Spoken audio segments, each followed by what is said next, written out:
So, still got fucking echo.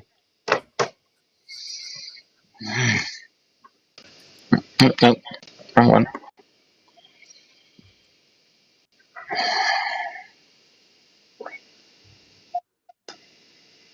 Okay.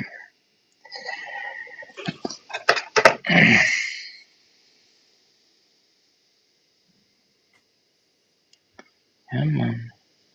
Fuck you.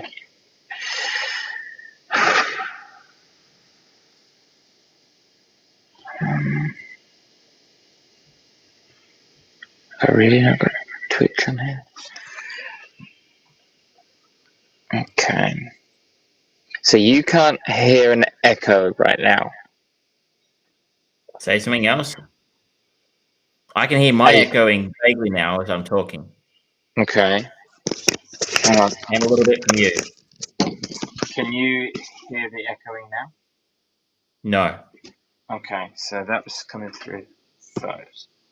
So if I turn off and audio input, turn that off. Can you hear me now? Yes, it's a very faint echo. Yeah. Okay.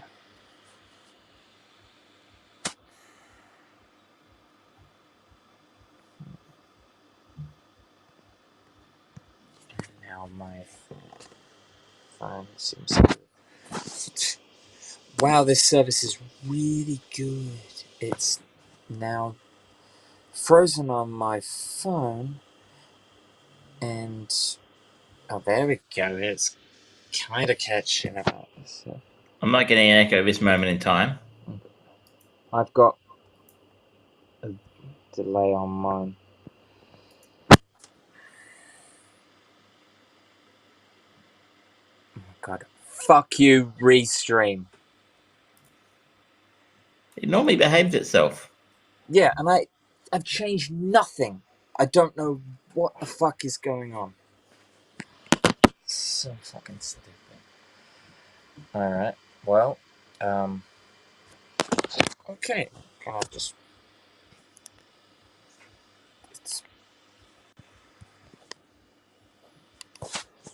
Phone is now dead. It's not...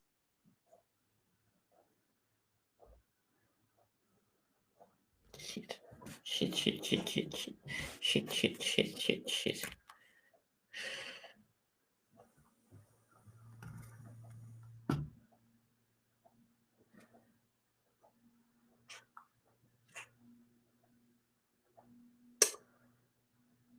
Well, it appears we are live. We're live, yes. That was unexpected. Yeah. And unannounced. Yep. Sorry. Well, I needed to go live to see if anything was... how the audio is going to be. I kind of like that scene in Wayne's World where it's just like close up on Garth. It's like, just picking your nose. I don't have anything to say around. What's that over there? Well, is this a test or are we going to go? Fuck it. Who cares? Let's just go live. Right, hang on. Episode 39.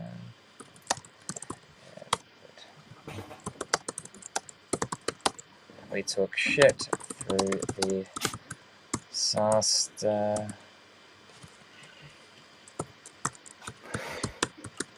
That is Restream.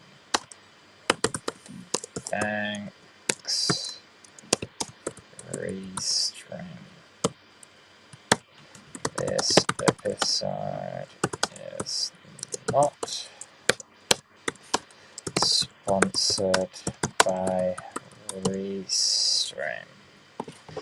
So apparently there are two people watching. One person watching. I hope that's you, George, and not somebody who's actually tuned in for some form of entertainment. Welcome to the Typing Show, where we mutter while we type. It's a new concept of a podcast, like webcast we're working on here, and I think it will revolutionize the industry. Yes, absolutely. So, to give everyone, as you're listening in podcast form, you're probably hearing an echo on my voice, which I do apologize for. If not, cool. I don't hear it Restream on my flicking end, this so up. we've had some technical difficulties. Yeah, we have. Because, yeah, so for whatever reason, Restream decided, fuck that shit. I'm now getting. Stop it. Yeah, so it was not streaming my video feed that you might have seen last week. And after hours of talking to people that are so called helpful, I was able to get nothing done. So I'm doing this through my phone. Yay, good times. We're professional. Isn't But, technology wonderful? ladies and gentlemen, we are here. We have survived weathers of the god. We have survived a pandemic. And now we are surviving technology. We are armchair producers. 5 out of 7 Russian bots approve. Look at that. We have merch, people. There we go. You want one? You too can look this stylish and yellow. Oh, yes. It is available in Sexy Black too. This will be making its way to Travis. Because I only wear black, you might have picked out people who watch this show on a regular basis. There we go. But the color of the font and the t-shirt is fully customizable. And the quality of the t-shirt is not bad. I'm not going to stroke anywhere else except the center of my chest because I don't want it to become sensual. You don't want to get people too excited. That would be this early in the podcast. You got to string it out a little bit. Or do I? No, I don't. So, ladies and gentlemen, this is Armchair Producers, episode 99. I'm one of your hosts, George Terran, alongside the man, the myth, the patient one, Mr. Travis Croft. How are you? I am fine and dandy. I had to go back into the office for the first time last week. I know regular listeners will be shocked to hear that we don't do this for a living and no one pays us. I'll just give you a second to let that sink in. Yeah. But we do have day jobs, and I had to go back into the office on Thursday last week for the first time since June, I think, last year. I wasn't a happy camper. Oh, poor you, having to pay $8 for coffee. And what's your $15 for a ham sandwich? What's your commute time? It's actually probably not. It's the first time I've commuted since I moved in here. It would be in about 20-25 minutes, I guess. It's just like I've been lucky because I could work from home for the last better part of a year now. Mm-hmm. And once you actually you stop doing it, you realize what a waste it is. Like all the things that you have to do when you have to go to a physical location, like putting on pants, making sure you don't stink, eating at an agreed time, walking to transport, catching said transport. There's a lot of waste of time. It's not a very efficient way of doing things. And I didn't enjoy it. I've been spoiled. I'll pay it. I've been spoiled rotten over the last year in the sense I could do things my way. But there's a certain romance to realizing I have to be at work at 8:30, rolling out of bed at 8:27, and then logging onto your computer in your underpants. It's an unadulterated luxury I've had, and I'm kind of hoping I get to keep it some of the time anyway. Well, fingers crossed for you, because I know it's such a terrible. Life's hard. It's lunch was expensive. I had to walk for more than 200 meters. It was ugly. I had to stand near other people. But do you have to wear? You'll be shocked to hear this, dear listeners. But my co-host has to work a day job as well. But do you have to wear a mask all day now? Still? Of course. And the longer the pandemic goes on, the more I realize that everyday people are arseholes because, they have to wear a mask. And the amount of shit that gets thrown at me just for asking people if you have a mask, can you please wear it in store or sign our track and trace register? And they're sort of like, oh, you can't do that. That's against rights, law, blah, blah, blah, blah. It's not a law. It's like, it's government guidelines. We wouldn't if we didn't have to. And yeah, so the longer it goes on, the more people are becoming, well, masters and geniuses of social politics and law, apparently. Yeah, it's great. It's surprising to me, I guess, because like you have to wear this is your regular pandemic update, people, about the unspecified virus of unknown origin. I have to wear a mask for the intolerably long 20-25 minute trip into the city, and it's not fun. But my usual response is I'm very glad to get out of the station and get it off.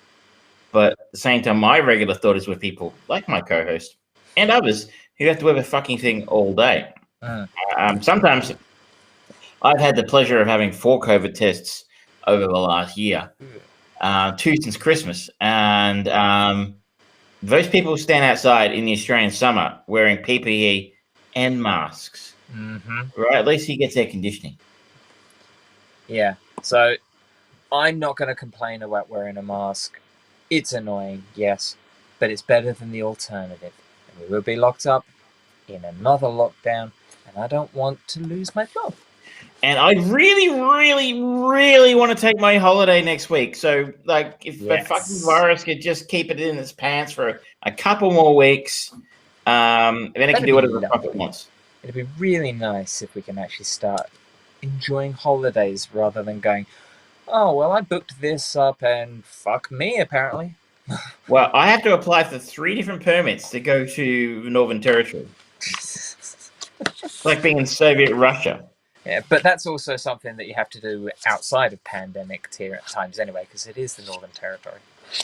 I beg to differ. I don't think you normally do need to get a permit to go there, but maybe you should. If you want to stay there, maybe you need a psychological assessment or something like that, considering the weather up there and the flies. Apart from the unspecified virus of unknown origin, we are a movie podcast. We are. It's not normally a current affairs show. That's what. Believe it or not, I know the professional setting is potentially confusing people who go, "How did I stumble across the BBC?" Oh shit! It's actually a live webcast from 2 guys in their houses. I had no idea. But, shock as you are, this is actually a movie podcast where we talk about movies, television, games, music, whatever we are, bread in modern society, the usual. So, as always, ladies and gentlemen, we're going to kick off the show with our chain movie. Now, last week we had the original in idea but not in execution movie of The 13th Floor, which had co-starred, I guess he was on screen enough time to be a co-star and not just special guest, Vincent D'Onofrio. Doing he was on it a fair bit. He was a co-star, definitely. And he's certainly more of a co-star in that than he is in this. That's very true. He doesn't even have his own voice in the movie that we followed him to, which is Tim Burton's Ed Wood. He plays, this is Vincent D'Onofrio, he plays a fictionalized cameo appearance of Orson Welles. And it's not even his voice, it's Maurice LaMarche, who people will probably know best from his work with Futurama, where he played the voice of Kif, and pretty much any other animal in an animated show. He's a legendary voice actor. He does a very good Orson Welles. It is true. It is very true. But yeah, Ed Wood. Travis, tell us about Ed Wood, because I've got this fucking echo in my ear and I hate it. So, we're going to continue our unusual habit of telling you what the film's about as a start. It's crazy, but, people seem to enjoy it. Ed Wood is the 1994 Tim Burton directed movie about making movies. The synopsis says ambitious but troubled movie director Edward D. Wood Jr. tries his best to fulfill his dreams despite his lack of talent. This film stars Johnny Depp at the absolute height of his powers as Ed Wood. We have an Academy Award-winning performance by Martin Landau as Bela Lugosi. Sarah Jessica Parker, before her film career died, playing Dolores Fuller. Patricia Arquette, Jeffrey Jones. The aforementioned Vincent D'Onofrio somehow gets billing above Bill Murray. And George the Animal Steel is the other probably notable one in here. Lisa Marie plays Vampira. I feel like I should know her, but when you look her up, she really hasn't done anything outside of Tim Burton films, so I'm not going to go too deep with her. For those who are unfamiliar with the work of Ed Wood in the late 70s, I believe, was voted as the worst director of all time. And somehow that sort of that invigorated his legend, because he had passed by the time that honor was decreed upon him. But that really kind of kicked his career in the ass, which is sort of like, painters whose paintings aren't worth anything until they're dead. Yeah. So, I mean, he's sort of become a real cult hero, I think, even probably before the Burton film, but especially after the Burton film. And you can find his films all over the shop on YouTube and on DVD and stuff. And they genuinely are awful films. But I guess the way he's played is a man with zero talent, but unlimitless enthusiasm and passion for what he does. So, in a way, this is a very inspiring film. Yeah, absolutely agree with you. There's an eternal optimism to Ed Wood. He just wants to make a movie, entertain, and move on. And his first movie that we see him putting together, of Glenn or Glenda, he really feels passionate about that story, and he connects it to himself. And he's one of the things that was played up was his transvesticism, and he wrote this script as a way of kind of coming out to the rest of the world. And even though it fails, you can't help but like Ed Wood. He's just persistently nice. He's like one of those, there was some trivia I saw that Johnny Depp kind of molded him on like a telesalesman, because he's very friendly, very energetic, and very approachable, and you can't help but kind of like him.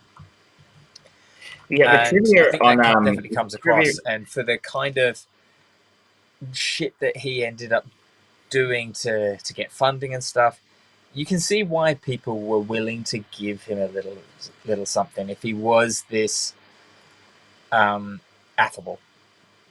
Just to follow on from what you were saying about his characterization, the trivia on IMDb says he based his characterization on a mixture of the blind optimism of Ronald Reagan, the enthusiasm of a Tin Man from Wizard of Oz, and Casey Kasem, who I suspect you are maybe too young to remember who Casey Kasem was.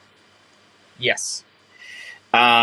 Casey Kasem hosted the American Top 40 radio program. Do you remember in Ghostbusters where yes, he's like, and they stayed on the party down with the guys after the show, that's Casey Kasem. I can see that now. Yeah. Okay. And that's a really obscure reference to try and link back to somebody who's not old enough. The only reason I remember is because for some reason, and I'm going to have to ask my dad about this now that I've remembered it, is my dad used to have on vinyl an actual copy of an American Top 40 show from 1983 or something. Okay. Do not ask me why. Don't at me. I don't know why he had it, but he did. And I had all the bits with Casey. I wish he still. Fuck! I really hope he still has it. I bet he doesn't. But he had all the bits of Casey Kasem. That's why I know who he is. Not real well known in Australia, but Johnny Depp is incredible in this film. And it's very easy now, considering the controversy that Johnny's been through in recent years, particularly with his I'm thinking of the stuff he went through with Amber Heard and the court case last year that he lost. I think he got booted off the Harry Potter franchise, maybe. Yeah, J.K. Rowling, who's gone through her own shit, she supported him for quite a while, and then as shit got more disastrous between the two of them in court, he was told to leave. Yep. As is the way, I guess, rightly or wrongly, and I'm not getting into that argument the second time this evening. But if it's easy to forget with all that's happened to him over the last, 5-10 years, that he was once upon a time, I think, potentially the greatest actor of his generation. Yeah. And I think there's an argument to be made for it. He was. I remember there being a point in time where he was on a run of performances where you're like, this guy just can't do any wrong. Yeah. And eventually good things come to an end, and this did. But he was, I think, again, as at the start, at the peak of his powers in the mid-90s, in a sense that not only was he making great film, he was taking chances. Yeah. He was doing stuff that was outside of a realm that, he was probably a leading man. I mean, if you look at this as 94, this is after Benny and June, What's Eating Gilbert Grape, which are his indie films. But now 4 years after Edward Scissorhands, and a couple of years before things like Donnie Brasco and The Ninth Gate, Astronaut's Wife, 5 years from Sleeping Hollow. Some of those aren't good films, but he was a leading man in these films. Maybe a slightly edgier leading man than someone like Tom Hanks or Tom Cruise.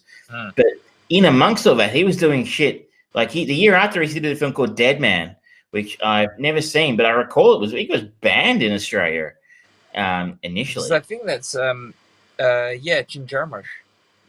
I think you're right. It was a very controversial film from memory. You've got stuff in there like Don Juan DeMarco, very little left wing sort of thing for him. Through to stuff like Fear and Loathing in Las Vegas, which Terry Gilliam. So of course it flopped, but it's brilliant nonetheless. If you haven't seen that film, dude, I love it. Anyway, but Johnny was this incredible run in the 90s. I think he's an incredible actor at the time, and this might be his magnum opus. Along the same lines, Tim Burton was on a hell of a run at the time. Batman, Edward Scissorhands, into Batman Returns, into this. I'm probably forgetting something in the meanwhile, but he was on an incredible hot streak. And I think I would still stick to the point, but my opinion, that this is the best film Tim Burton ever made. I think it's certainly, I really like Big Fish as well.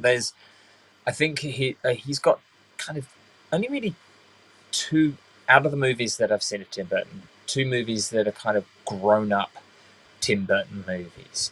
And is this and Big Fish. They have got that quirkiness and that unusual manner to them that is quintessential Tim Burton. But they are actually trying to do things a little bit more grown up than your typical Tim Burton fare, especially his more recent stuff, which is very, very family friendly. You think of Dumbo, you think of Alice in Wonderland. But I would generally agree with you. I don't think, aside from maybe Albert Finney's performance in Big Fish, I don't think there's been a Tim Burton movie that's gotten the critical acclaim that this had, particularly for Martin Landau's performance. And I think it was either nominated or got the award for Best Makeup for Martin Landau's Bela Lugosi to Rick Baker. You are correct. Best makeup for the team. There's two others, but let's face it, Rick Baker's the famous one. He's a legend. Yeah, but I agree with you for Johnny Depp here, because he was one of those guys. You mentioned Tom Cruise and Tom Hanks, and through that period, between those three, you kind of had the three options of leading man type. You had Tom Cruise, who was getting into his real action phase. He was just starting to get into doing like the Mission Impossible stuff and doing more and more of his own stunts. You had Tom Hanks, who was doing very much. He was in his transitional phase, going from the rom com stuff to more of his serious fare. He And won, but in the next couple of years, he won for Philadelphia, yeah, and then he won for Forrest Gump, and then he went into things like Apollo 13. So yeah, he was box office gold. yeah. And then you had Johnny Depp, who everyone seemed to kind of appreciate what he was doing, but he was largely considered box office poison. But people always said, "Oh, at least Johnny, he does something different." And I think that's come around to bite him in the ass now, because he's kind of got 2 or 3 characters that he plays to death, no matter what movie he's in. I feel like a lot of guys get lazy as they get older, in the sense that I think Tom Cruise has got lazy. He plays Tom Cruise, and he doesn't take chances anymore like he did 20 years ago. If someone's giving him a script for Magnolia today, I don't think he'd do it. Yeah. It would be a little bit more controversial probably today than it was 20 years ago. But I feel like, if someone's going to give you $15 million to play Jack Sparrow again, when you've got the kind of financial issues that I think it's been reported that Johnny Depp has, Yeah. I think you take the money and play Jack Sparrow again, and you just sort of end up playing to your strengths, and doing those sort of roles that you're comfortable with. And I mean, I guess we're all guilty of that to some degree as we get older. I mean, there are very few actors of that sort of that kind of fame and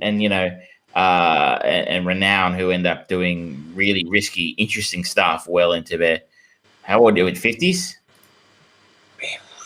Johnny Depp? Yeah, I think so. But anyway, I mean, it's a controversy. He is, 1963, so he would be 58. Jesus. He looks good for 58, I guess. But you know who doesn't? Speaking of people of age, Bill Murray. I'm pretty sure he's a replicant. Oh, fuck you, dog. You just doesn't age. As my co-host talks to the dog, who disagrees with my synopsis on Bill Murray's skincare routine. But anyway, so that's just my thoughts. Is that, like, I think people forget. Maybe you'll see, if you haven't seen it before, you'll be like, oh, Johnny Depp, not sure, controversial dude, all these years after all the stuff he's been through. I would strongly recommend you check it out, on the point that he was something special in his day. Yeah. And the thing with this movie as well, especially in the new society that we live in, where it's much more aware of LGBTQI and things like that, this dips its toe into kind of playing in those ponds a little bit, but it's never detrimental. It's never insulting, or at least I don't think it is. But it's very affectionate towards Ed. I mean, I think it's quite a magic trick that Tim Burton's pulled off here, in the sense that he is quite openly admitting this guy's fucking terrible at what he does. But at the same time, it's very friendly towards him. It's never in a mocking way. It's never going, look at this guy. He's not playing up the fact that he's shitouts for laughs. Yeah. It's actually, he's the hero.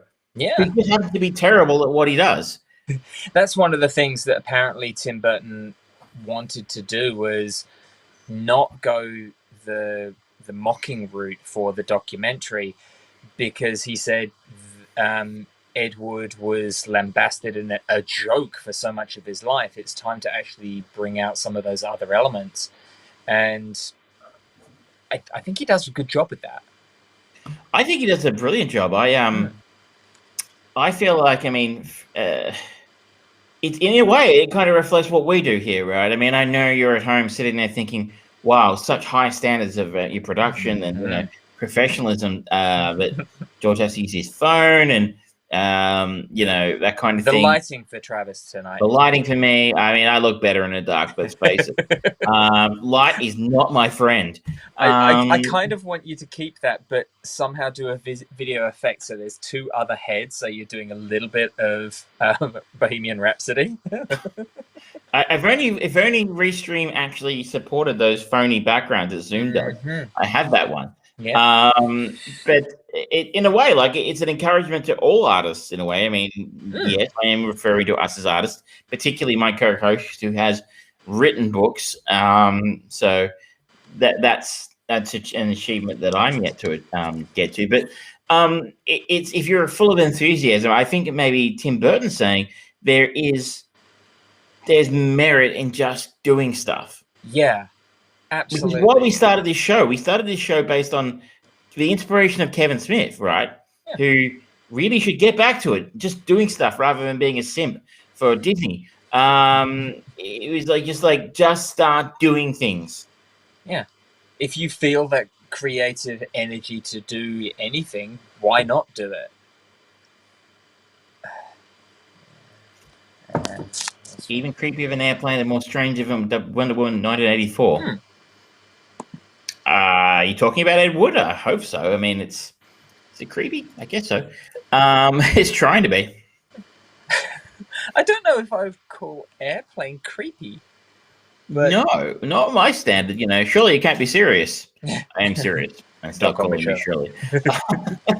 Oh, stewardess, I speak jive. But don't get me started on that film. I love it. It's so good. But this is a film that's really in love with the process of filmmaking.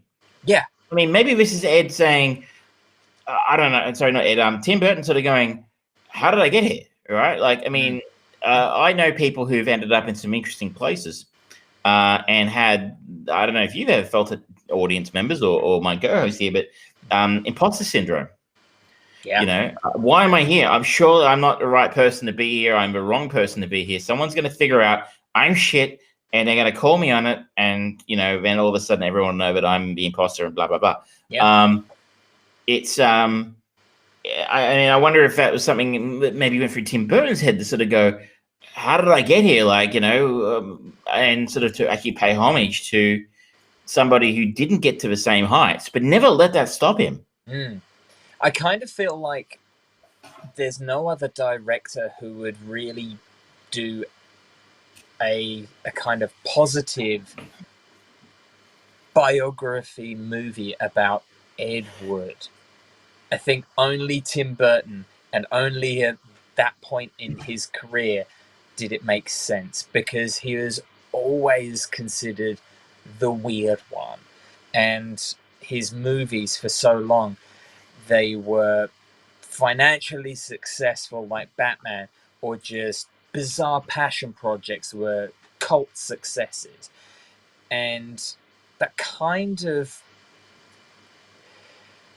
set him apart from everyone else, because everyone was going, all right, yeah, we're going to bring in lots of CGI, special effects, we're going to start doing modern cinema.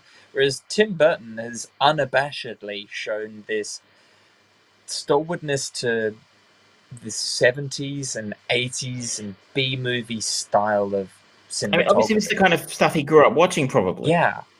You can, and in a sort of a way that I always get Seth MacFarlane stuff, because I feel like Steph and I grew up watching the same shit. We've talked about this in the past for those who are long-term listeners. And this is the kind of thing that, I feel like I would love to see a collaboration between Rob Zombie and Tim Burton, because I feel like they're on the same page, except that Tim's a significantly more talented film director than Rob.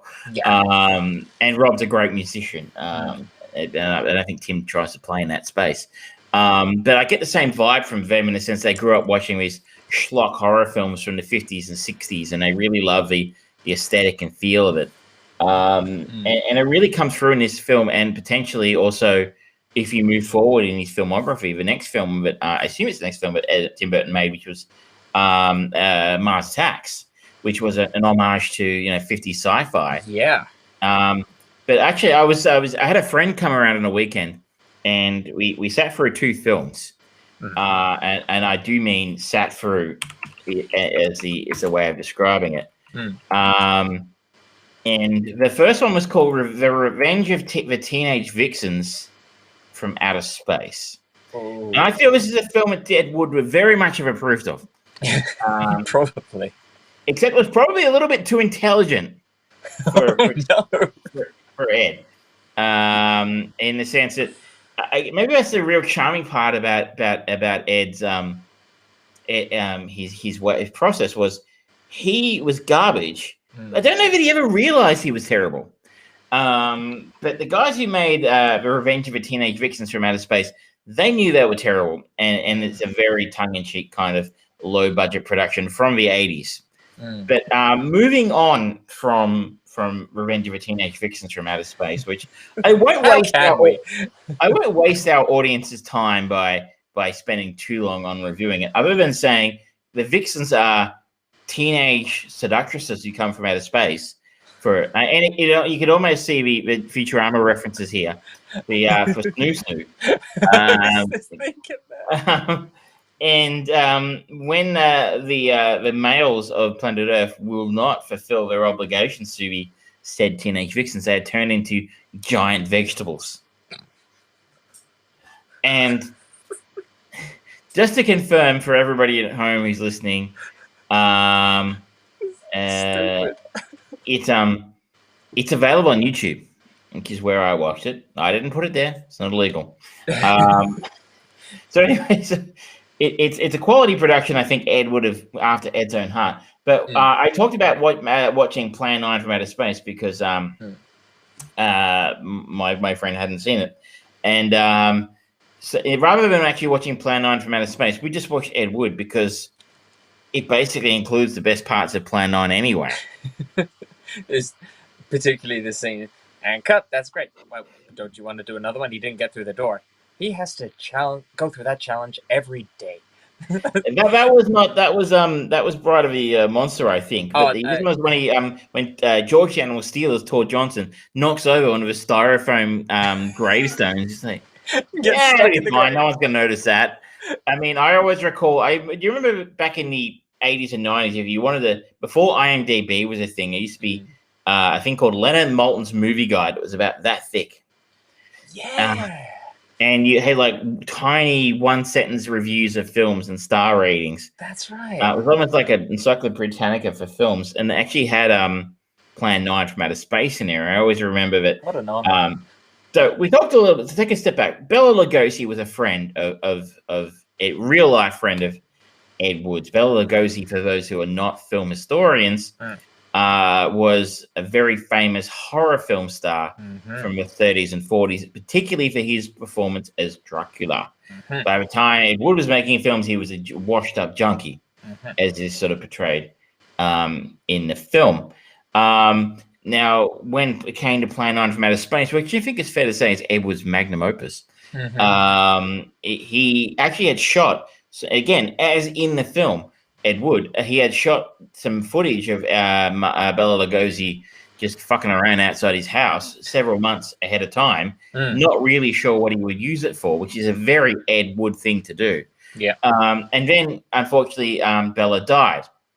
So subsequent to his death, in order to sort of make it sound like he had a big star in his movie, Ed used the footage he'd shot of Bela fucking around outside his house to be in Plan 9 from Outer Space, which probably hadn't been written at that point in time.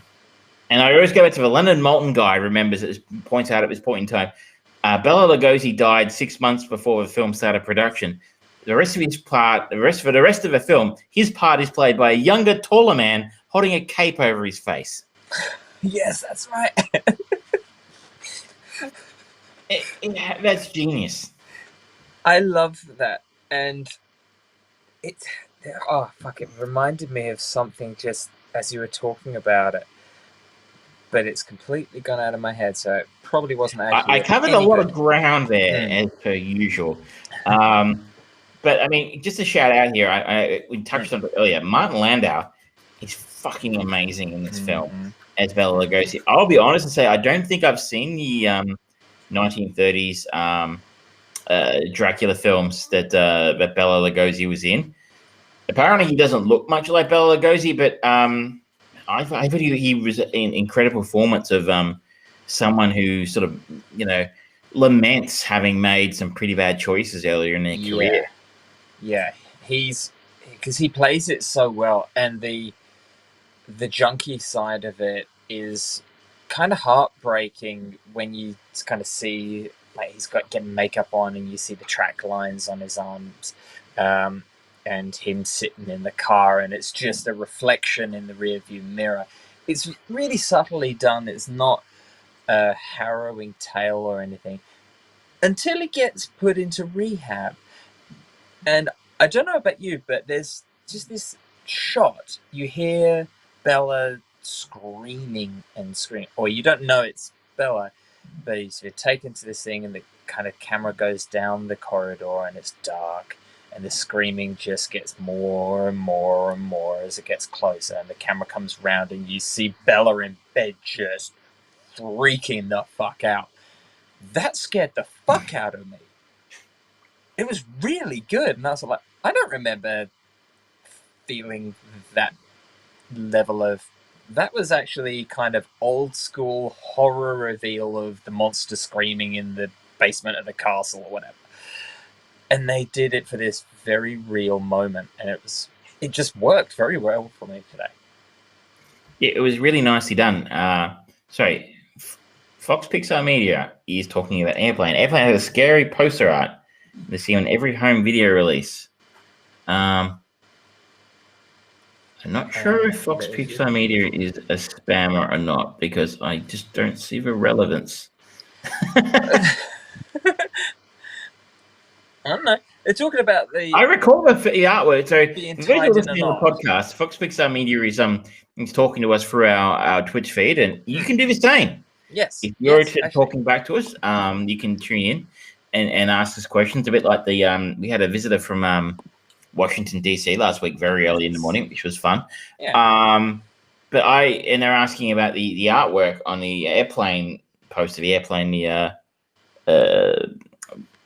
comedy for Zuckerfeld Brothers comedy film from the 80s, which I think we had on VHS when I was a kid. I recall the artwork with the planes tied in a knot, but I don't know if I ever found it creepy. That is an interesting interpretation of the idea of two planes being tied in a knot as being creepy.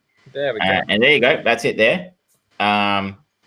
Yes, in a certain point from a certain point of view, that if you have a fear of flying, you don't want that to happen to your airplane. Yeah, if that happens to you in your plane, you're fucked.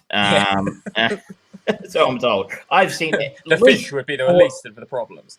I've seen at least 4 episodes of Air Crash Investigation, and I think that was the problem in 2 of them. But I'm not sure what it has to do with Ed Wood, which we are busy loving on here. Incredible cast. I mean, I was my friend who visited and watched Ed Wood with me was a bit like Sarah Jessica Parker.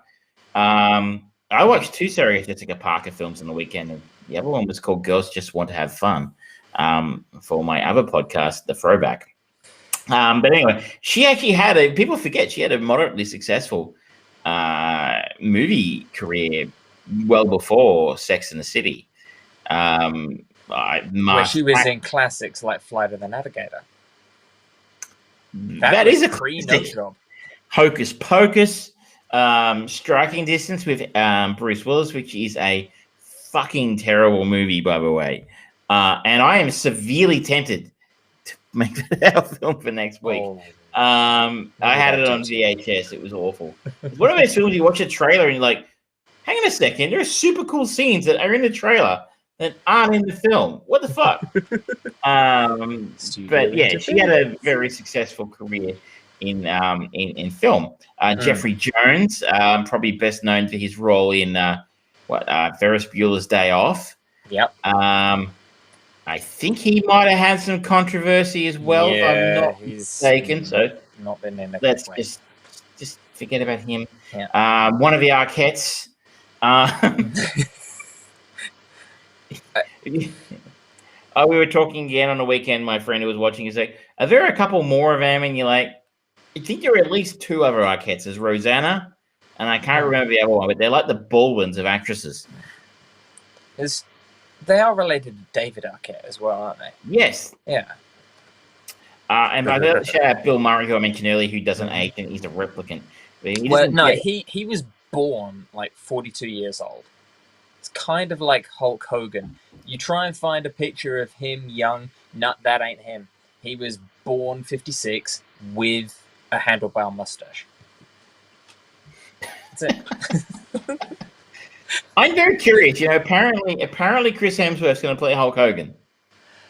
I think that's if they play it as kind of a comedy biography, I could see that working because Chris Hemsworth is actually pretty good at comedy, and he's got the body to be Hulkamania. He does bump up well.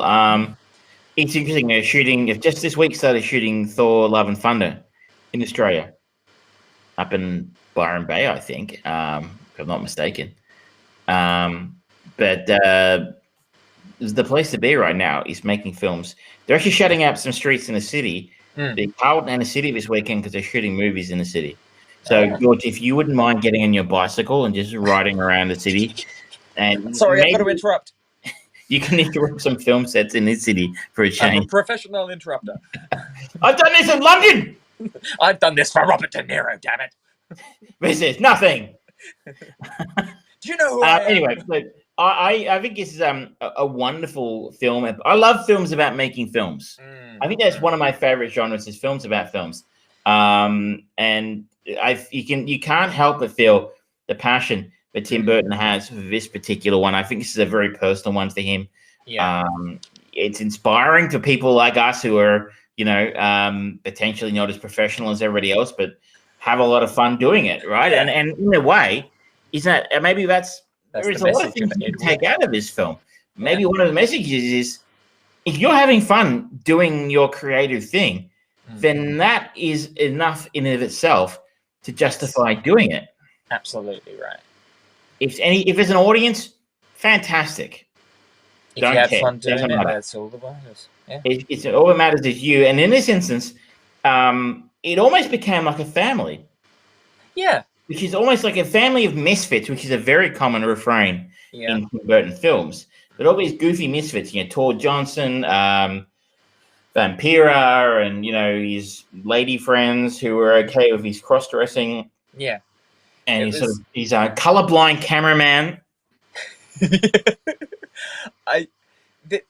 Thinking about it that way, it's almost like this is Tim Burton kind of explaining why he does what he does now, because he's got his troupe of actors as well, and Ed Wood found these people who accepted him, wanted to help him, and he wanted to help, and became a troupe of performers in the style of the old school traveling troupe showman, where they're not always the best performances. Some would come through that had more notoriety, but others would come through town and it's like, okay, this is good for a giggle. We're just laughing at you rather than at what you are doing. But it's kind of set a bit of a stage, because you think of a lot of the big independent directors working, they've got their troupe of actors they use. Tim Burton, Chris Nolan, you're even getting it. Yeah, Tarantino, James Gunn, all of those names, they kind of pay a little bit of homage to Ed Wood because they're doing what they want to do. And those projects are so often those kind of either sleeper hits, cult classics, or successes, because let's face it, everyone involved in those is far more talented than Ed Wood managed to gather around him.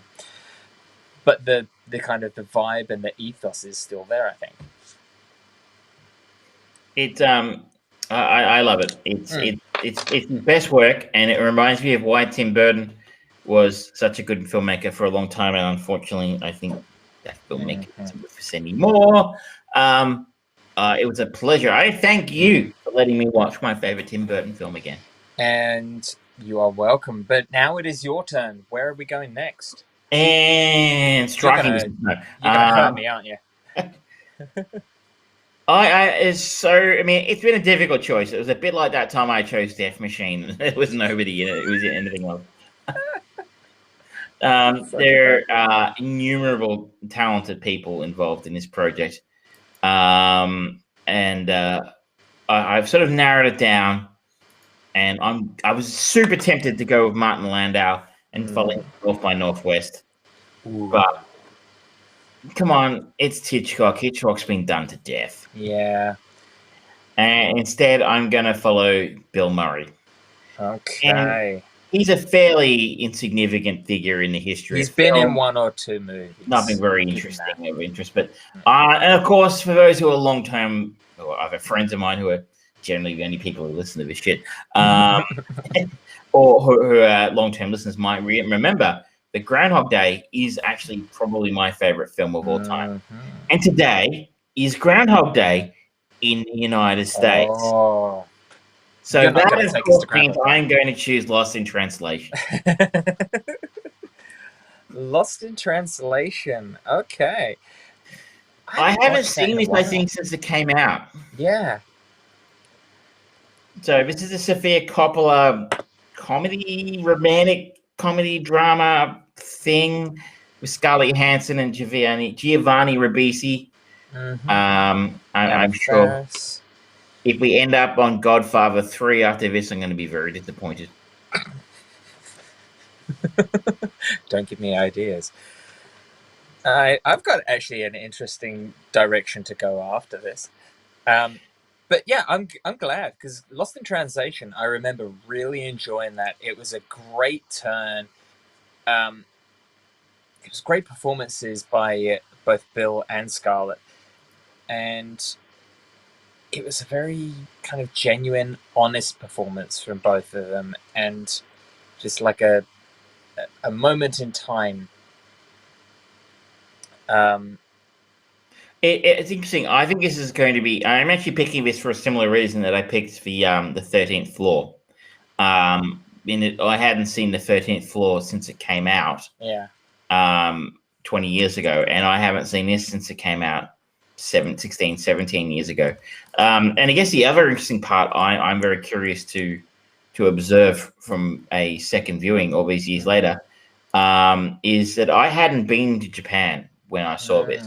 But I'm kind of wondering how this will go now, having filtered through, having been there a couple of times. By no means am I putting my hand up. I'm an expert in Japanese culture. Just having a little bit more experience about how things work over there. I wonder what I will make of that with a little bit of context now. Okay. But there's just reading the first bit of trivia on IMDb for Lost in Translation. Sofia Coppola wasn't sure if Bill Murray was actually going to show up for the film. That sounds. I think that's not unusual. Yeah, but Bill Murray seems to be one of those odd people that he's got a bit of a history of like gate crashing weddings and stuff, and wedding photos, and just not turning up for projects. He's a man who's doing his own thing, and he's having fun with it. I appreciate that. I think the official term in Hollywood is called difficult to work with.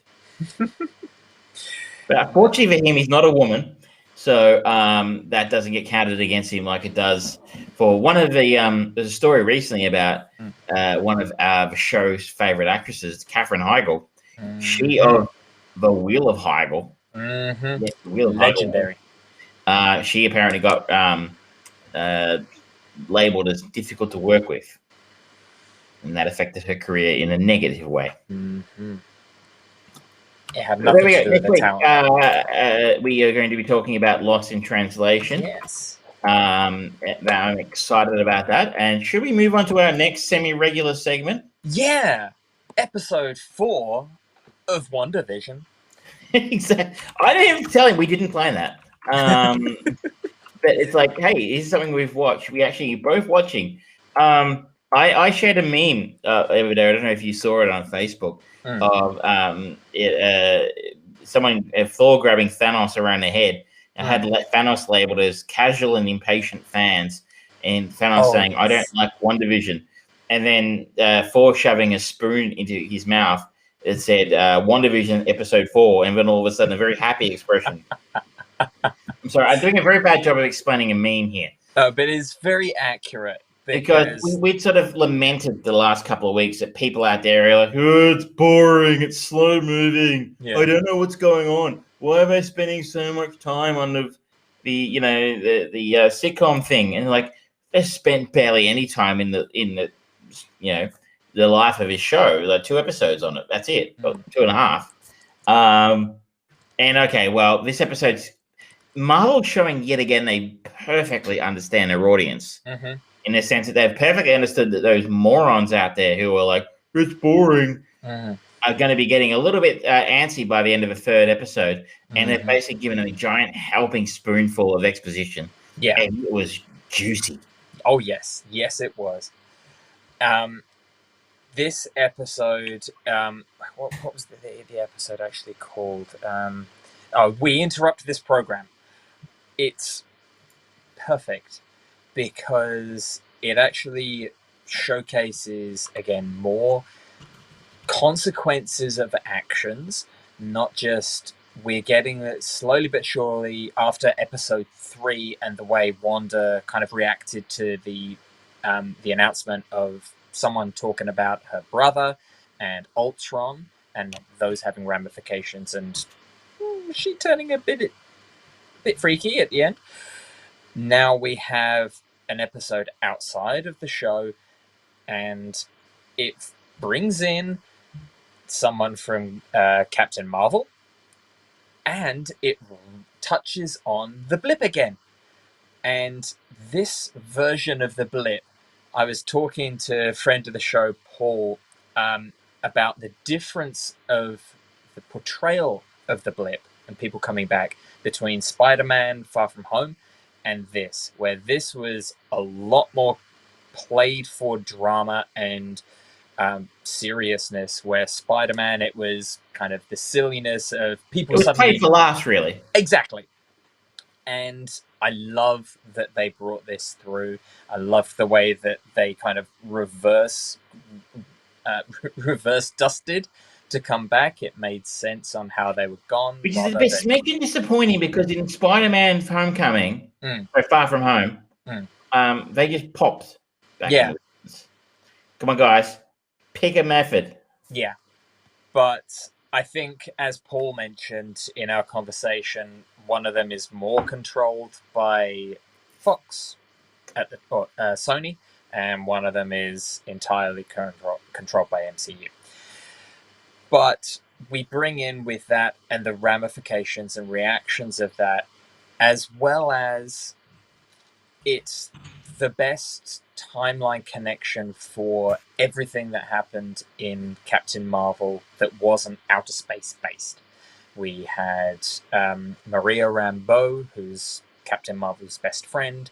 She went on from that situation with Captain Marvel to be a founder of the organization SWORD. And her daughter kind of followed her into that. And they reintroduce Randall Park's Jimmy Woo, who is in Ant-Man and the Wasp. And we also get Kat Dennings coming back. Oh, what a joy that was. I am such a huge Kat Dennings fan. Me too. And you just don't see her in stuff anymore. Like, she did that Broke Girl show, which was fucking terrible. I really felt she was one of the strongest parts of the first 4 movies. Yep. She wasn't really required in the 3rd one, which was a shame, but made sense.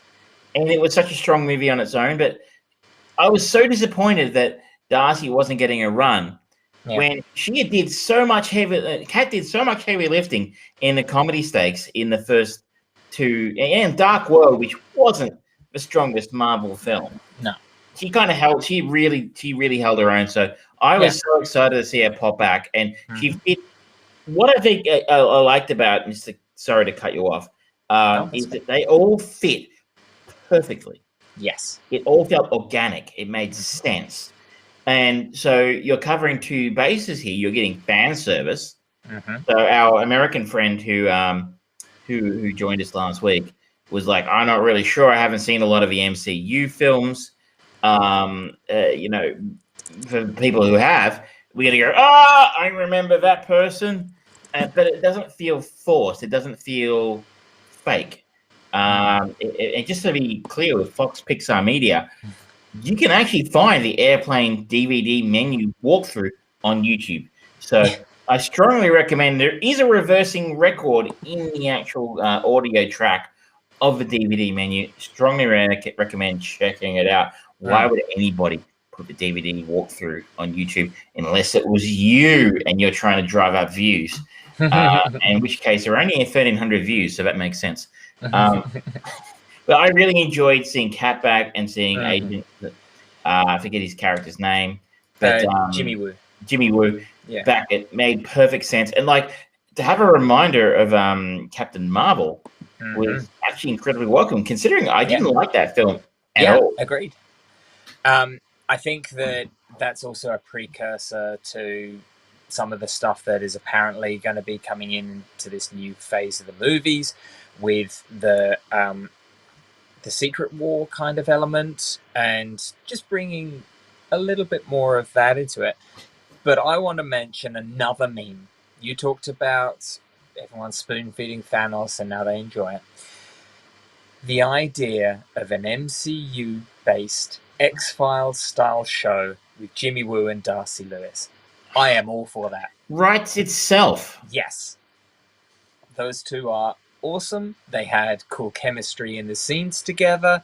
They know these characters. They know how their characters react to the shit that goes on in the MCU. And it's human. It's real. It's funny. They have these moments of genuine connection as well. It kind of ticks all the boxes. Go for it. I'm okay for another spin-off if it's them. And I like to just give myself a pat the back. So after seeing Endgame, I said I would like to see a TV show that was all about the blip. And I am very glad. This isn't exactly it, but I'm very glad that they've tried to actually treat it in a serious manner. I didn't really have a problem. It fit the Spider-Man film to be played for laughs, but I was really excited to see them use it in a creative way that really fit the property this time, of being that spoilers. Was it in the start of the episode? Yeah, it's the start. So Maria wakes up in a hospital room that had been occupied by her mother 4 years ago. Yeah. Only to find her mother's not there anymore, and the hotel is full of people who have blipped back in, who don't know what the fuck's going on. And I would just like to say again, that's a really nice choice of addition to the show. Still think a show about that would be really, really great, and maybe you could tie the two together. Yeah. With Jimmy Woo, X-Files, the Blip Files or something, like it kind of the promise of the little extra bits that you had with Agent Coulson before they did Agents of S.H.I.E.L.D., those little bits where they're investigating these superhuman, supernatural, spacer-natural things. That's a show that could do it. And you don't, if you do use these two characters, you don't have the stigma of Agents of S.H.I.E.L.D. itself, good or bad. That's a lot of content to go through, and this is just fresh start, new thing, in line with the new phase of the movies as well. And it's going to get fucking weird, ladies and gentlemen, in the movies. You've got all of the multiverse stuff coming in. My theory is potentially by the end of WandaVision, if it is just one series, they are positioning Wanda to possibly be the reason that reality changes and the mutants come into the MCU. But today I read an article that said this is how they're going to introduce the Fantastic Four. I can believe that, because the Fantastic Four are actually scientists, and bringing them in to explain some of this. Yeah. There's also a rumor that Evan Peters is going to be doing a cameo as Quicksilver, who is the brother of Wanda. And when Ultron came out, there was Days of Future Past, which premiered the Fox version of Quicksilver, and Ultron had the MCU version of Quicksilver. One of them died, one of them was very successful, with audiences at least.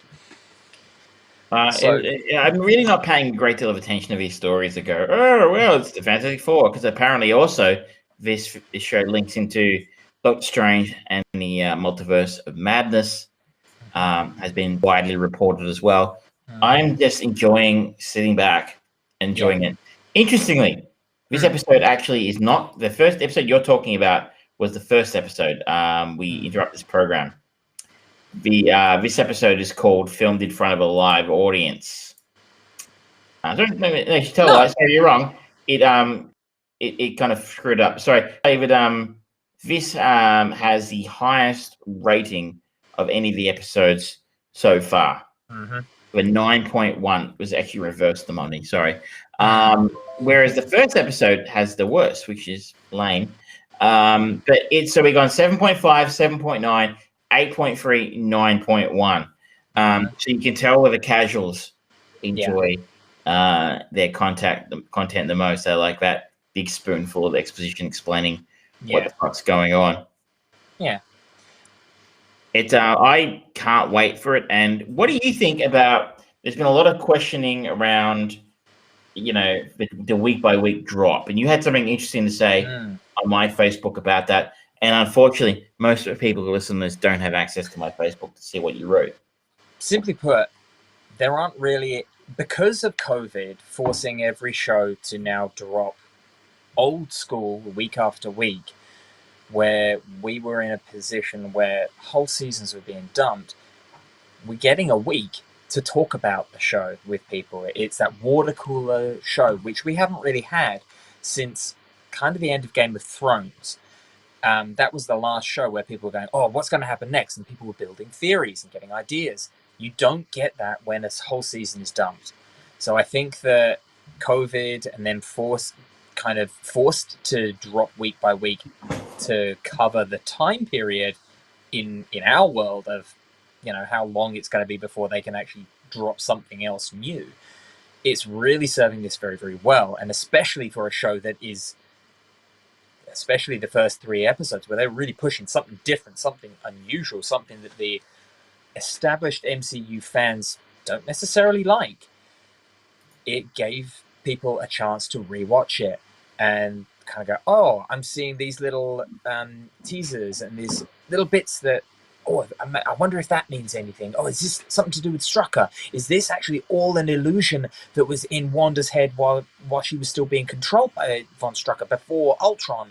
And and people coming up with all sorts of stuff builds that fan theory around it. And then the next week's episode comes through and suddenly you're getting these new bits of evidence. It's great to be able to talk about it. And I've been doing it with people in the shop, online. Everyone's got their idea. It's great. I don't know enough about it to have a theory. I just know it's great. Though I must say, I was a smidgen disappointed. Not disappointed is a strong word. I was kind of enjoying being a smarmy, superior arsehole, looking down on all the fucking it's becoming popular now. I don't like it anymore. It was already popular. It's just like all the smarmy assholes going, it's boring. I don't get it. I'm like, I understand something for a change. I understood that reference. And this time it's like, I just kind of felt like they just went straight back. They did really very much go back to the masses and go, okay, you've put up with 3 episodes of things that make you think. Here's a bunch of stuff that you don't have to think about. Other than remembering where you saw people. It's like my friend I watched it with was like, is Rambo a reference to Rambo? I'm like, I don't know. Different spelling. I do have the encyclopedia of Marvel over on my bookcase, but I really couldn't be bothered getting it out and looking it up. But I think it's because it's interesting that this is the best part of Captain Marvel, and Captain Marvel wasn't in it. Yeah, that's true. We've talked about our Captain Marvel issues. It's a long one, but we'll see how they go next time. What else is going on this week apart from WandaVision and Ed Wood? For me, Nothing actually. I have decided to go back and play Final Fantasy IX, and it's the old school kind of third person, isotropic kind of look. And I'm just put on all of the cheats: the 9,999 damage, the super speed, the battle assist. So everyone has got all of their super trance breaks and stuff. And it's just fun just going through it and just wrecking. That is literally all that I've done. I haven't had time for anything else because last night I finally had a D&D session where the guys that I'm DMing for had encountered the big bad of this particular part of the campaign, and it was a proto-lich, a unrealized full lich, which is a very, very powerful, dangerous enemy, way more dangerous than they were ready for. I thought the proto-lich would be a challenge and get close to some deaths. Well, unfortunately, I am now officially a murderer. I killed one of the party with a disintegration rate, and That'll do it. Yeah, they literally just disappeared from existence, and the only way that they were able to get them back was either with a wish or true restoration, which are way above their ability things. So we had a very, very quiet period after that happened. Everyone was like, "Oh fuck, yeah, they're actually dead. We can't bring them back. Fuck." And now I'm apologizing to that player so many times, and he keeps on mocking me. So, like, how does it feel to be a killer? So, yeah, that's what I've been doing. Nothing else I can really talk I never about. played a Final Fantasy game. Would you You've recommend never? them to people unless you are a JRPG fan? No, absolutely not. It's the kind of game that you probably wouldn't like in particular, especially the older style there, because they're sort of like timer-based actions and things. There's a little bit of strategy to it, but the controls are a pain. They're not well designed. And the JRPG plays very different to a Western RPG like Skyrim or Witcher or Cyberpunk, those kinds of things. So I don't think you'd like them. It's kind of like the worst examples of TV shows where people say, "Oh, get through the first couple of seasons of Agents of S.H.I.E.L.D. and it gets good." You have to go, "All right, get through the first 20 hours of the game and it gets good." It's that kind of thing. Yeah. Well, I've actually had two discoveries this week. Two discoveries, Yes. which are oldest TV shows, which I'll cover briefly, and a new movie. It was a new Netflix exclusive that I've watched yesterday and today, which I think is worthy of mention. Okay. And the first one, and again, I had a guest on the weekend who put me onto who is from New Zealand. We won't hold that against her. You can't help where you're born. And, you know, they put me onto a TV show called Outrageous Fortune, Oh no. which is a Kiwi TV show. And shocking. I'm going to shock you now. You'll be shocked at the shocking thing I'm about to shock you with. It's on Tubi and it's good. But Tubi doesn't have good. I know. I was confused too. Now it's on Tubi for free, and you got to watch shitty ads about like buying yachts and stuff. And I'm like, would I be watching Outrageous Fortune on Tubi if I could fucking afford a yacht? What are you doing something constructive with my time? Anyway, there was genuinely an ad for yachts. Anyway, it's notable for probably one big reason and one smaller reason. The big reason it's notable is that one of the stars is Anthony Starr, probably better known for playing Homelander in Amazon Prime's The Boys. I had no idea he was a Kiwi. No, me neither. He hides his accent well. He does a fantastic American accent. So there's some irony in the fact that he's sort of the all-American boy is played by a New Zealander. And so Outrageous Fortune is a TV show.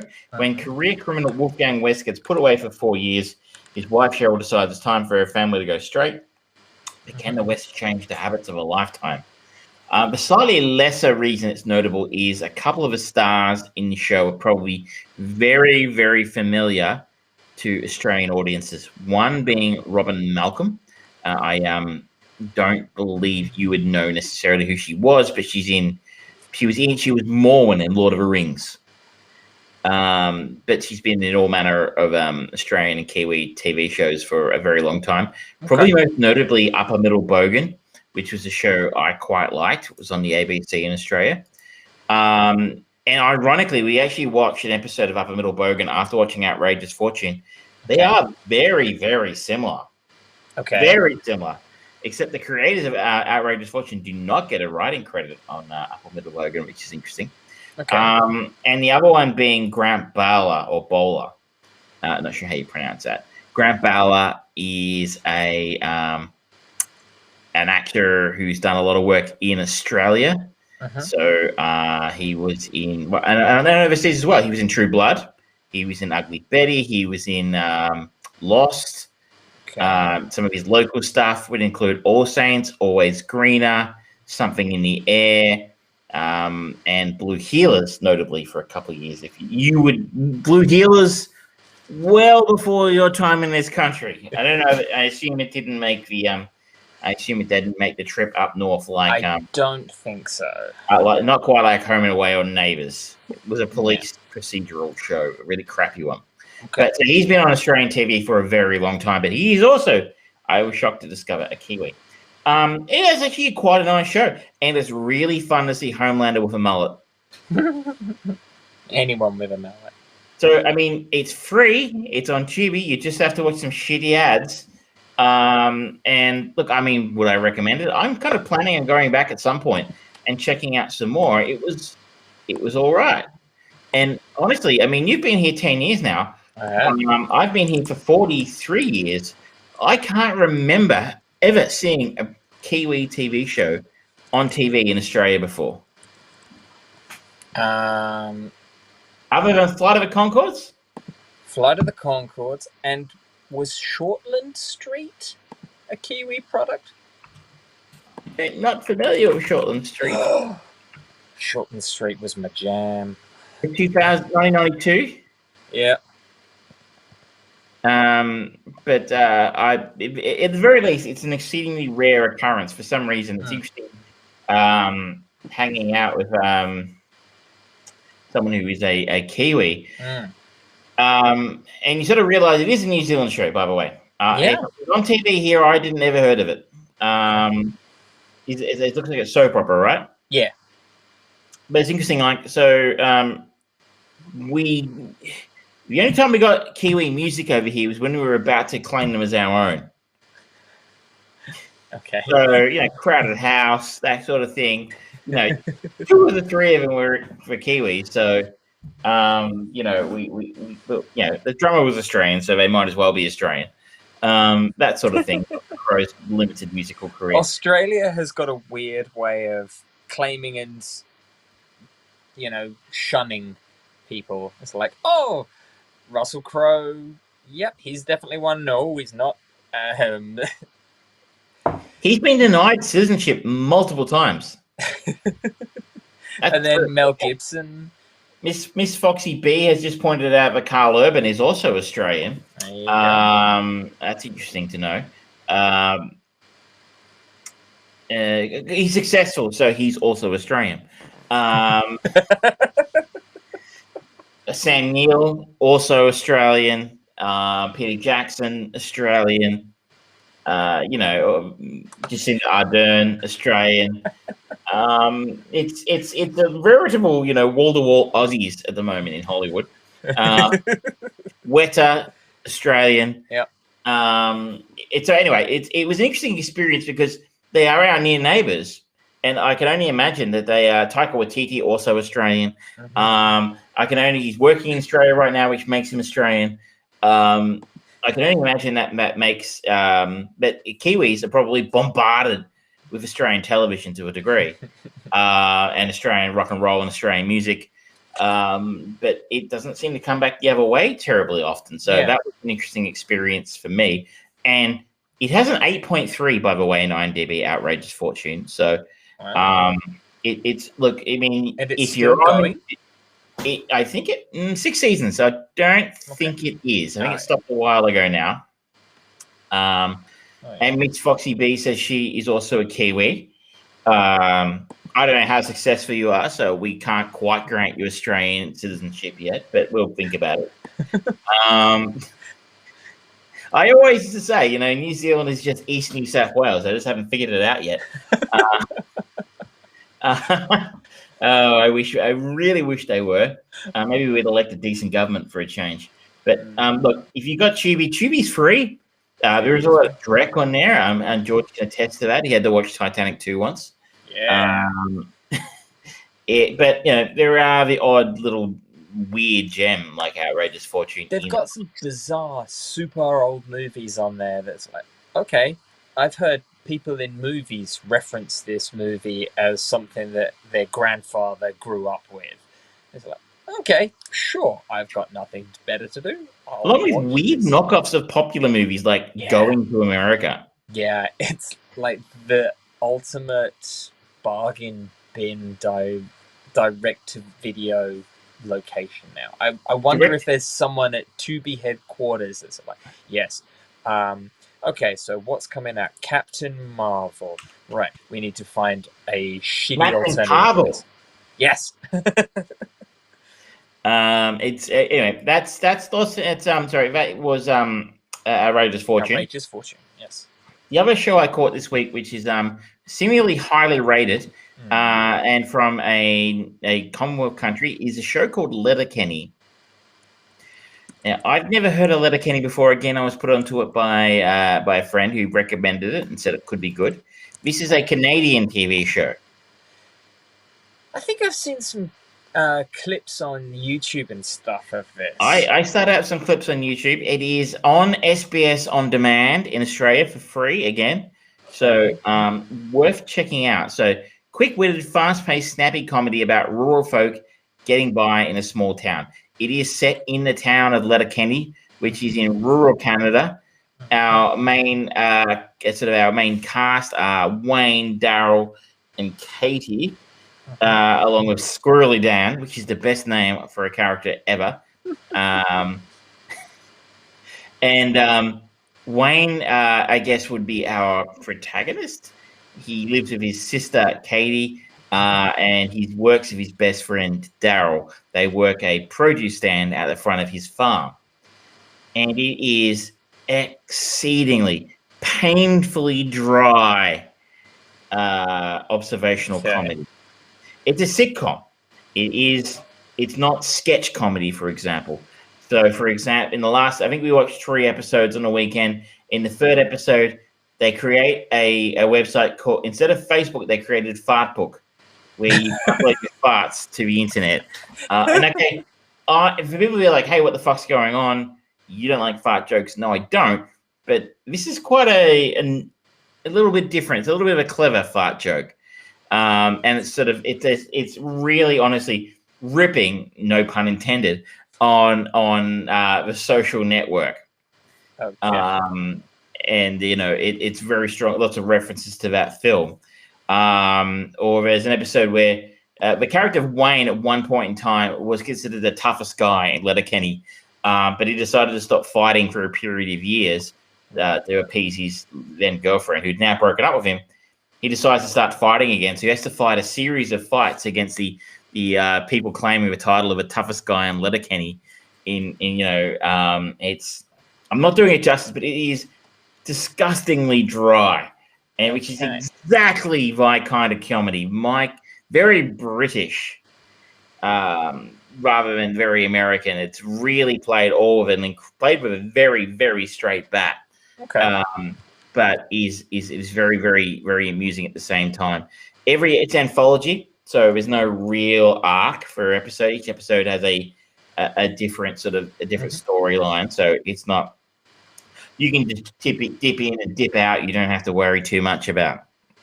about having to follow some overarching, story. Okay. And it's really fucking good. No one in it. I've never seen anybody in this in anything else. Jared Keeso's face is familiar. He was in Elysium. Yeah. He was also in Godzilla. Yeah, I don't remember that. Yeah. So I mean, you might look at this and go, oh, you might look at this and you might have a specific memory of having seen one of these people in something else. I imagine there's a lot of films made in Canada these days, so I imagine these guys have done some TV and stuff over that time. But there's no one famous in it. There's no breakout star. There's no Andy Samberg or anything of that nature. Ben again didn't get a whole lot of Canadian television here in Australia. We got a little bit of Canadian television back when I was a kid. We used to get Degrassi and stuff like that. But again, it's not really something you see a whole lot of in Australia is Canadian television. And unfortunately, this has been banished to SBS On Demand. I don't know if it made it to free to air, but it's seriously, seriously funny. So if you like sharp and dry comedy, then I think this would be well worth a look at something that you might find very amusing. And again, I'm a curmudgeon who doesn't like comedy. He doesn't laugh at anything and doesn't like anything. But here we are. There you go. The last thing I'd like to talk about is the Netflix exclusive movie, The Dig. Oh, I've seen this one being advertised. So this is directed by an Australian, Simon Stone, who has directed stuff I've never heard of. He directed something called The Daughter, which I didn't see, but on the strength of a dig, I might check out. Probably notably, the cast stars Carey Mulligan, Ralph Fiennes, and Lily James are probably the big names you'll recognize in here. And essentially, the storyline: an archaeologist embarks on a historically important excavation of Sutton Hoo in 1938. It is been there. In your homeland. What is it like? Is it cool? Yeah, it's. I would imagine that it probably looks better, kind of, in the movie because they get to recreate it. Because Sutton Hoo was found and flooded, and the war happened, and lots of shit went down. So you probably get a very romanticized look at what Sutton Hoo now looks like. Potentially. But it's an interesting site. I did find myself watching a 30-minute documentary on YouTube after this about what the hell Sutton Hoo was about. I had seen the name sounded very familiar, but I couldn't quite place why I knew what Sutton Hoo was. So Sutton Hoo was an excavation site in England where they found some incredibly valuable and unique historical artifacts from the Anglo-Saxon period, or one of it. As George noted, it was unearthed literally just before the Second World War, which made it an interesting time to be unearthing, historical treasures. Probably not exactly a priority in the UK at the time. They had that whole Hitler thing going on. Yeah, blackouts. So what is the film about? The film stars Ralph Fiennes as Basil Brown. Basil Brown is hired by a landowner, played by Carey Mulligan, playing Edith Pretty. She has some mounds on her land, which she suspects house some sort of historical artifacts. Basil Brown works for the Ipswich Museum, and he is basically a sort of archaeologist, I guess is the way the film puts it. An untrained archaeologist, shall we say. He calls himself an excavator, and he's hired to excavate these mounds to find out whether or not there's anything in them. And in doing so, uncovers possibly the greatest historical treasure that's ever been unearthed in England, which is kind of saying something. There is an Anglo-Saxon funeral boat and a treasure hoard, or a funerary box. I can't remember exactly what they call it, but a truly priceless treasure is unearthed.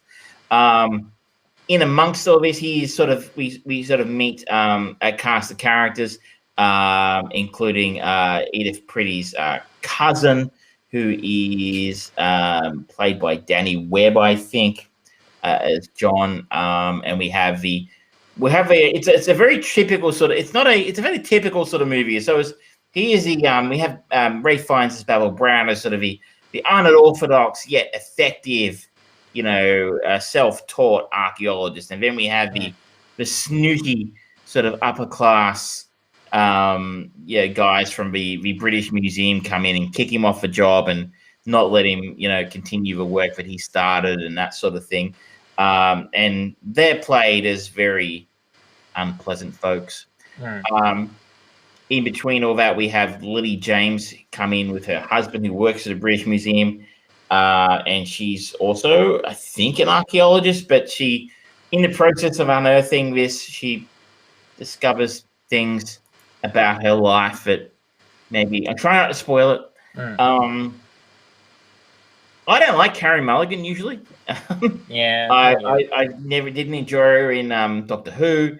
I didn't enjoy her forte into Hollywood with around about 10 years ago and Never Let Me Go in Education. I think she was in Wall Street too. Yeah. I know, and I know she's come out and had a go at producers recently and sort of said they told her she couldn't make it because she wasn't hot enough. I just thought she was annoying. But she's really quite good in this. She's playing a sort of a different sort of character to her normal sort of thing in Edith Pretty. Ray Fiennes is out fucking standing in this film. I saw in the trailer, he's only Academy Award nominated. I can't believe that he hasn't won one at this point. He's been nominated twice. Yeah. For Schindler's List and The English Patient. I don't think he's going to get one at this stage. But who do you reckon he lost to for Schindler's List? Oh, fuck. What year was Schindler's List? 1994. 94, yeah. What other movies were 94? Tom Hanks for Philadelphia. It's a good performance. Yeah. But it's not a great performance. And Liam Neeson, Rafe should have definitely won that for Schindler's List. Actually, I'm telling a lie. So Liam Neeson lost to Tom Hanks for Best Actor. He lost to Tommy Lee Jones for The Fugitive. Okay. So it's it's sort of interesting. At the time, it made sense, but 30 years later, you're like, meh. Yeah. He's so good in this. Ray Fiennes is an actor with incredible range. When you compare him to say as he plays Gert, the commandant in Schindler's List, complete sociopath, incredibly brutal and just evil. Yeah, and he is without doubt incredible in that. He is perfect in that movie. To compare it to say in Bruges, he plays a gangster role, which is very against type for him. He plays that Cockney gangster. I love that film. He's incredible in that film. And in a great film with great performances. He's as good as anybody in it. And this, he plays a softly spoken, a humble person who doesn't really enjoy being the center of attention necessarily. It's a completely different character again. For what he's used to. And I really enjoyed his performance. A very understated performance. Well, anyone who's born in Suffolk is usually fantastic. And as long as the town is in the theme park. Ipswich Town is not a theme park, I've never been there, but I'll take your word for it. Yeah, you don't. And I said, Carey Mulligan is really solid in it. So Edith Pretty was the landowner, in which the mounds, I guess the great historical treasure was on, and in the end was actually awarded ownership of the treasure that was found.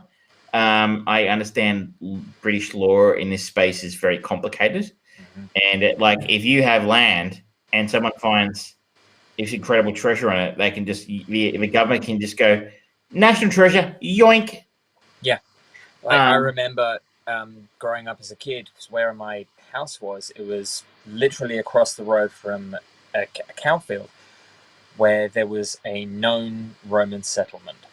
The farmer who owned it had got it initially just surveyed, and we found that there were some like Roman roads, bits of wall, and so he never did anything but put cows on it in summer and horses in winter.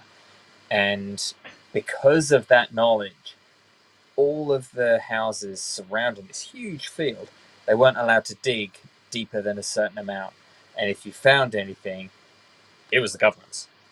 And so people would so often, while they're gardening, sort of like find little coins or pots and things like that, and you just wouldn't tell anyone. But for any kind of major works, my God, the amount of red tape and work permits and protests by the Long Melford Society, it was weird. It's a weird thing, but fascinating.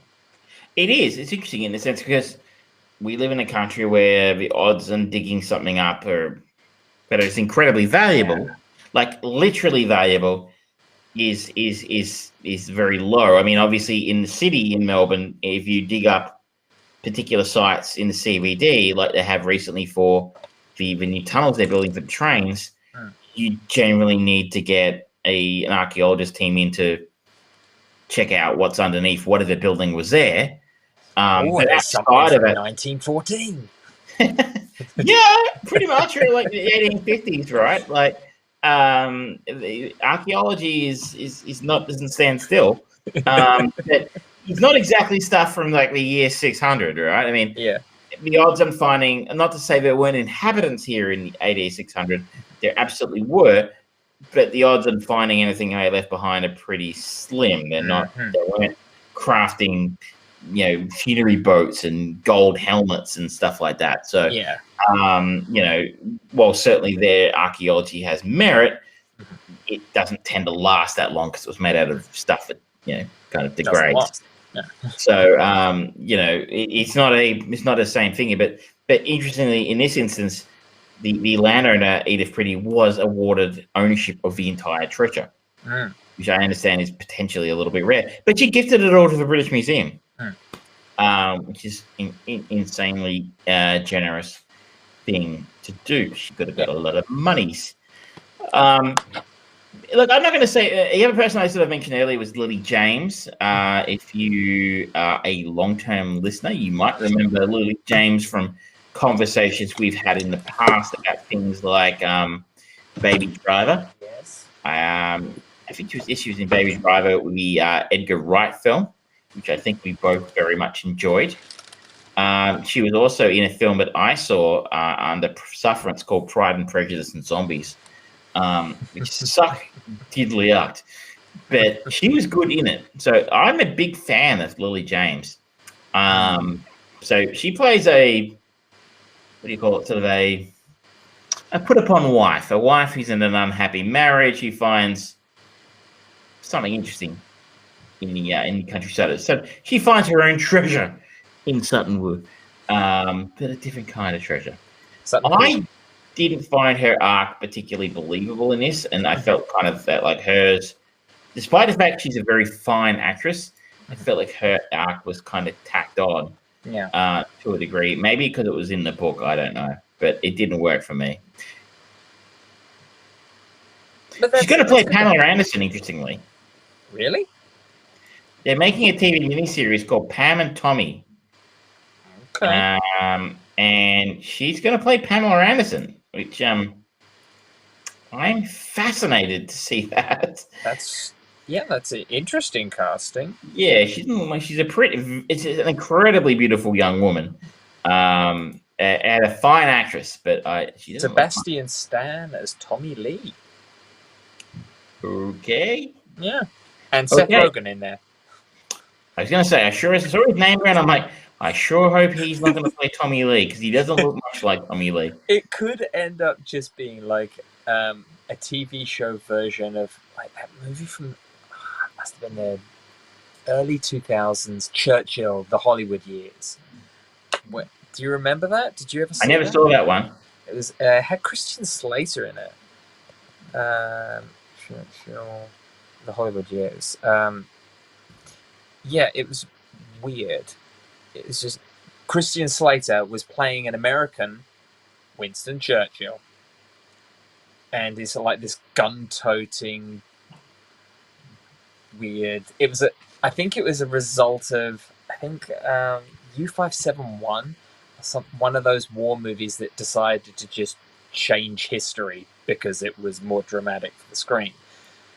They kind of just went, all right, let's do that about a whole film and a very famous person in a very famous war. And it's not good. Well, look, Seth Rogen's involvement, it tends to indicate it could be worth a laugh. And I remember the Pammy and Tommy thing. It's a bit depressing when stuff that happened that feels like it was 5 years ago. Yeah. And you realize it was 25 years ago, and it's now fodder for TV movies. Yeah. It's depressing. Yeah. The Dig, though. The Dig is entertaining. It is a classically British film. It's the impending war is a character in of itself. You've got the impending, the establishment imposing itself over the little man is there as well. And obviously the snooty guy who works at the British Museum is beautifully cast as a snooty-looking guy who you go, fuck that guy, I don't like that guy. He's really well cast. He played a guy named Ken Stott. Plays the Ken role. Stott is good actor. As he was in the Hobbit films. Yes, he was. He's cast as the snooty guy from the British Museum, and he's beautifully cast. Are you familiar with Ben Chaplin? Yes. His name sounds very familiar to me. He also plays one of these snooty, uptight, stuffed shirt types from the British Museum, whose wife leaves him. I couldn't place why I knew his name, but he's been around in a few things. I know him because he was in this. I think it only ran for 3 seasons overall, but I think he was only in season 1 and 2, maybe. It was a sitcom called Game On, and it was actually pretty good for its time, and it didn't stick around. But yeah, Ben Chaplin he was in The Others with Nicole Kidman. And I haven't ever seen that. He was in Birthday Girl. That was one of his big movies. For some reason, his name sounded very familiar to me, but I don't think I've seen anything he's in. But so maybe I'm just imagining things. If you've not seen Birthday Girl, check it out because it is really good, actually. Birthday Girl. Yeah. But anyway, look, it's on Netflix. If you have Netflix and you're looking for something to ignore, I would strongly recommend The Dig. Actually, no, I'm being facetious. It was kind of interesting. I mean, if nothing else, for a history nerd like me who remembered while I was watching it that once upon a time I wanted to be an archaeologist, then I suddenly decided I didn't want to be an archaeologist once I realized that Indiana Jones was not an accurate portrayal of the life of an archaeologist. Yeah, but I kept that theory alive and saying, yeah, I can be that kind of archaeologist. Yeah. No, that didn't happen. Sure, why not? I think those people are called grave robbers. That was a misunderstanding. But I liked The Dig quite a bit. It's, if nothing else, purely for Ralph Fiennes' performance, which is, I had to stop a couple of times and go, at the start and go, is that Ralph Fiennes? It looks like, oh my God, it is Ralph Fiennes, and he's playing a very, very different type of character that we've seen him play before, which, as I sort of said earlier, really reminds us what an incredible range and what an incredible actor he is. And we're very lucky to have him. And I wish I saw more Ralph around these days, frankly.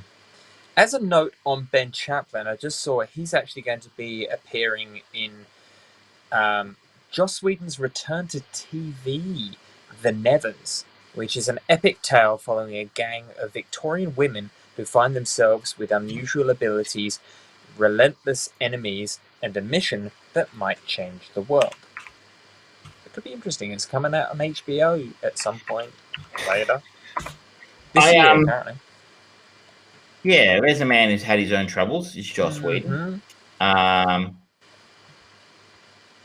I was talking to somebody just recently about Age of Ultron because it came up in WandaVision, Mm, and they couldn't remember seeing it. And kind of like, it's the forgotten Avengers film.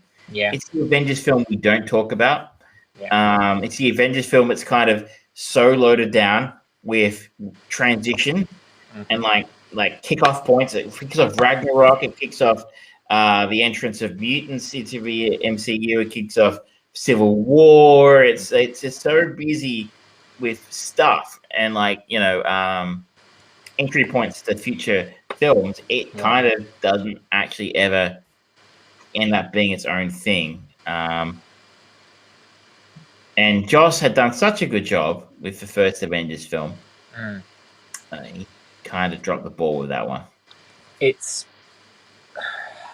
was always going to be a tough one to outdo what he did with Avengers. And I think the amount of shit that they tried to get that movie to do just broke his back. It really did. I'm actually going to go back and watch it again now. I haven't seen it since it came out. Maybe I'll remember to at some point. I don't have Disney Plus, so that doesn't make it quite so easy. But then, how are you watching WandaVision? Ah, You're not doing a legal thing. a friend has a membership or something. Yeah. No mention of war. On that note, ladies and gentlemen, that brings us to the end of episode 99 of Armchair Producers. Hi and bye, Richard. You joined in at the end. Probably the best part to join us. But don't forget, Richard, that you can donate to us on Twitch if you really want to. Otherwise, we will be back next week, same time, same place, hopefully with a slightly better setup, but I'm not hopeful. We talked about Ed Wood. We're going to follow Bill Murray to Lost in Translation. We had our review of episode 4 of WandaVision. Travis talked about Outrageous Fortune, Letterkenny, and The Dig. And I just mumbled. So and we had a lot of references to airplane films. Yeah, Airplane in the chat. I don't know who you are, but your trolling has been mwah. It's been perfect. Yeah. I don't know who you are, but I will find you and I will buy you a beer at some point for that. It's choice. And Miss Foxy, that is a good point. We will put links to like trailers and stuff in the chat as well. So I think she's also we're potentially talking about links to the Facebook page next time in the chat. Oh yeah. So just so anybody who wants to troll us on Facebook can do so in a way which we read on a regular basis. Our phones notifications. If you want to troll us about an 80s spoof film, then that is the place to do it. Facebook.com/FryBrain Productions, Twitch.tv/The Fried Brain, and YouTube.com/Armchair Producers, or YouTube.com/FryBrain Productions. Thank you very much, folks. We will see you next time.